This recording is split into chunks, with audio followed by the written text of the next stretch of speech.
You know, if you turn on basically any network, any day, whether it's right or left or middle, if that even exists anymore, it doesn't matter. You're going to get the same message anywhere you go. And essentially, they're going to say some variation of the vision for America between the two leading presidential candidates has never been more different.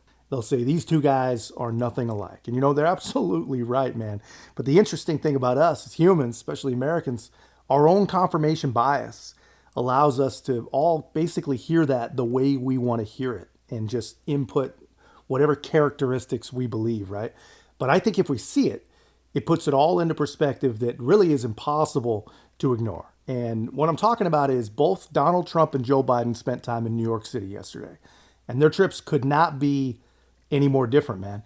They couldn't be any more different if they happened on separate planets. And honestly, they may as well have happened on different planets. Because Joe Biden, he made the visit to attend one of the most elite fundraisers that Democrats have ever had.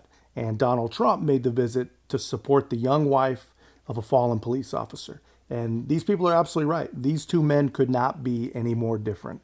Take a look at Joe. Three presidents also headlined a major fundraiser in Manhattan last night, where the Biden campaign says it raked in more than $26 million. The presidents took part in a conversation moderated by Stephen Colbert. The late-night host brought up Biden's busy tour of the country lately, while Trump has had his eyes on other things. Here's a first look at the discussion inside Radio City. Donald Trump, as far as we can tell, has just been trying to win a third championship at his own golf course. My question to you, sir, can voters trust a presidential candidate who has not won a single Trump International Golf Club trophy? At long last, sir, have you no chip shot? Well, look, I'd be happy to play. I told him once before when he came into the Oval, before he got sworn in, I said, I'll give you 3 strokes if you carry your own bag.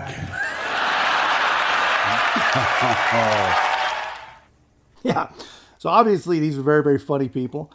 I got to say, it's a strange joke to make when you think about it. I mean, even the people who spent, according to reports, as much as $500,000 to be there, even those people do not believe that Joe Biden can carry his own bag of clubs anymore. There is absolutely zero chance. But here's the thing that jumps out at me, man. You've got 3 Democrat hero presidents on one stage in front of an audience of the most tolerant and enlightened people on the face of planet Earth. You could talk about anything you want, and you're talking about Donald Trump. I mean, it just seems, I don't know, a little lazy to me. And I don't know. What's up with Stephen Colbert, man? What a strange case. If you are ever doubting whether or not major networks are in the 24/7 propaganda business, I beg you, look no farther than Stephen Colbert. The guy is not funny. The guy's not clever. Even with 20 or 30 writers, he's not funny and not clever. He's nothing more than a propagandist. He is just proof that the machine will not let you rest for even a moment, man. If there is a chance that you're going to tune in, they're going to try and twist and turn and squeeze your brain. There's no doubt about it. If you think I'm blowing it out of proportion, do not ever forget this moment.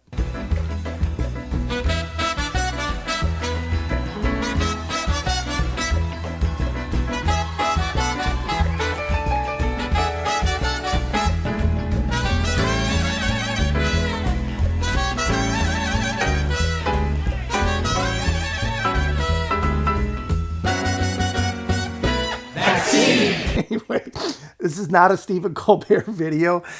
I don't think I've ever made a Stephen Colbert video. The guy's pretty plainly not really that interesting, not worth our time, but I could not miss a chance to show that, man. That is an absolute comedy gem. But this is not a video about that. This is a video about Joe Biden and the very, very real differences between him and Donald Trump. And if you scroll through Twitter right now, you cannot miss some lefty victory lap about how Joe Biden raised $25 million from liberal elites in New York City, while to hear them tell it, Donald Trump is hawking knockoff, anti-Christ-tainted Bibles in order to run for president. I mean, it's always humorous, really, to hear people who deny Christ, actually worse than deny him, to hear people that say the things that they do say about Christ and his followers.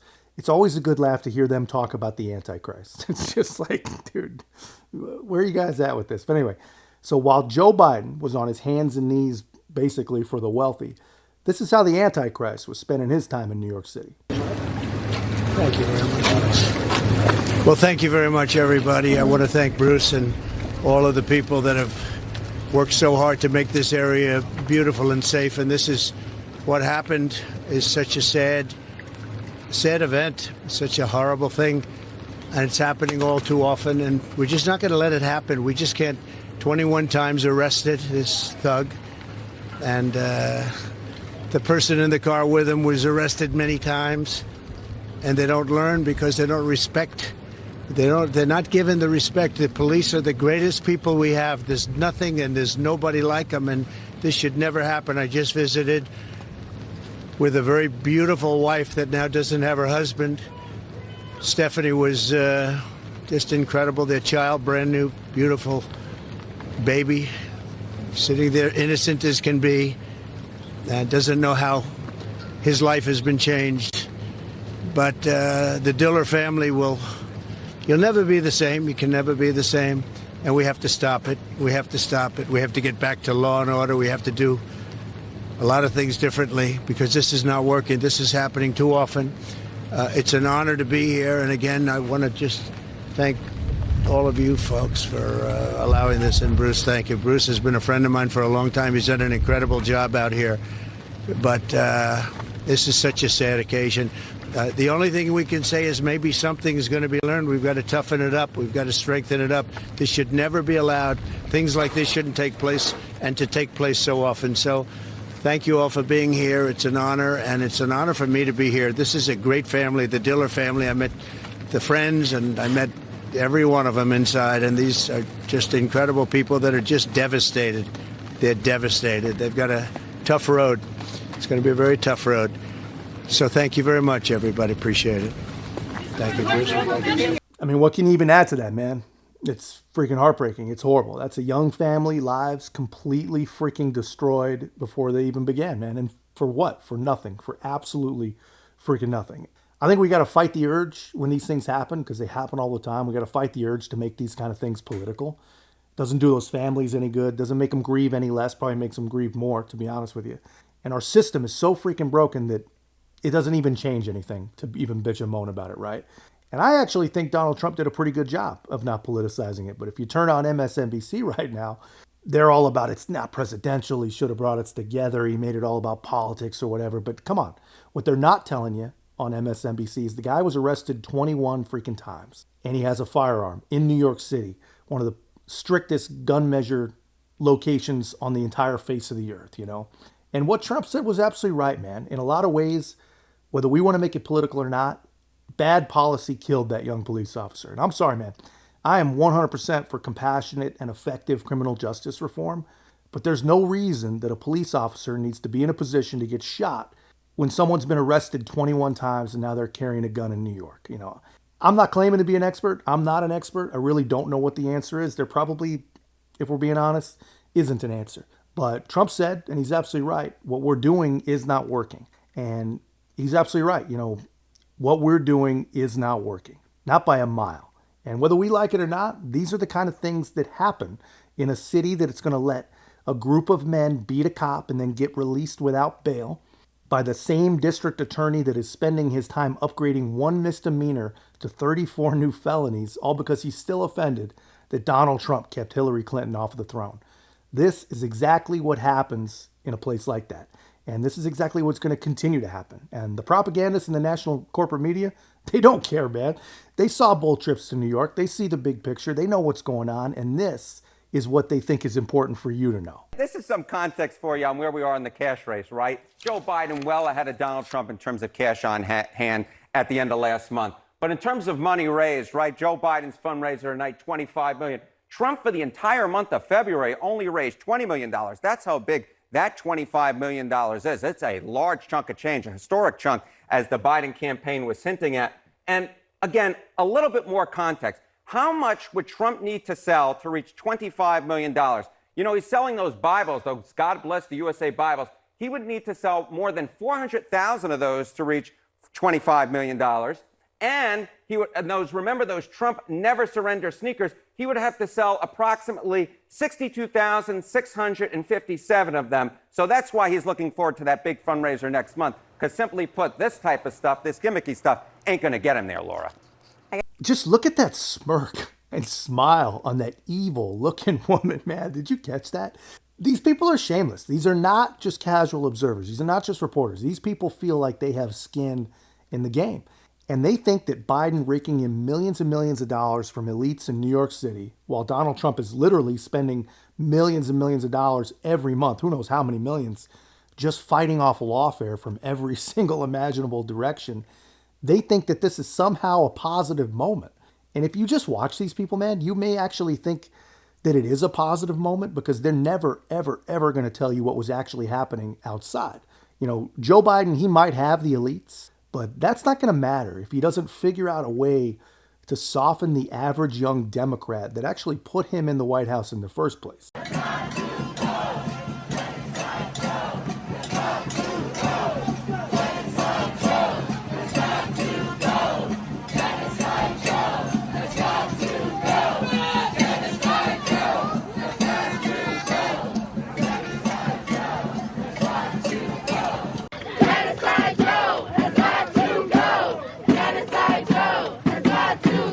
What are you here protesting about? I hate old white men. I'm protesting American empire. The American government is funding a genocide with our tax money. I'm protesting the American government. Simple as that. Why are you mad at Joe Biden?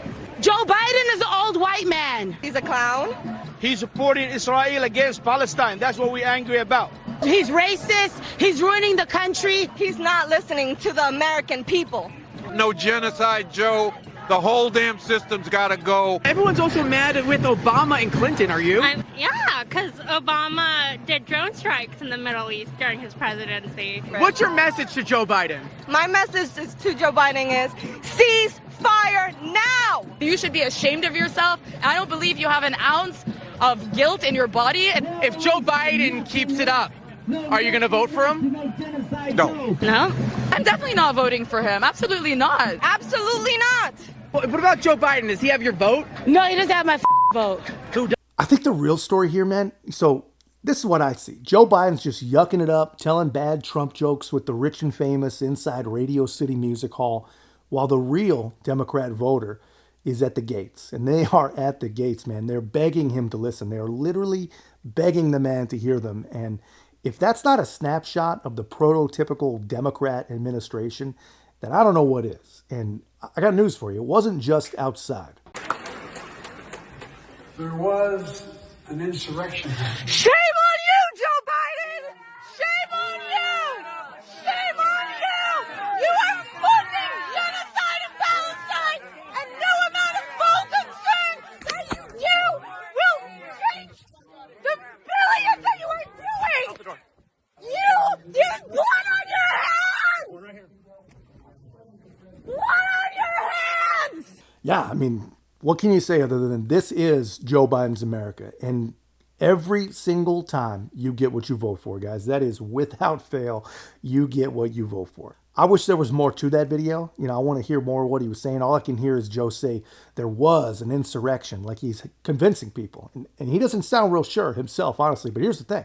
The last group of people in the entire world that you have to convince an insurrection actually happened is probably that group of people, man. I mean, I promise. But really, what a waste of opportunity. You got 3 presidents on stage, and all you can do is talk about Donald Trump and January 6th. I mean, they didn't talk about policy successes. I can guarantee you that. They didn't talk about policy plans. They didn't talk about anything that would matter to anyone outside those 4 walls. I can almost guarantee it.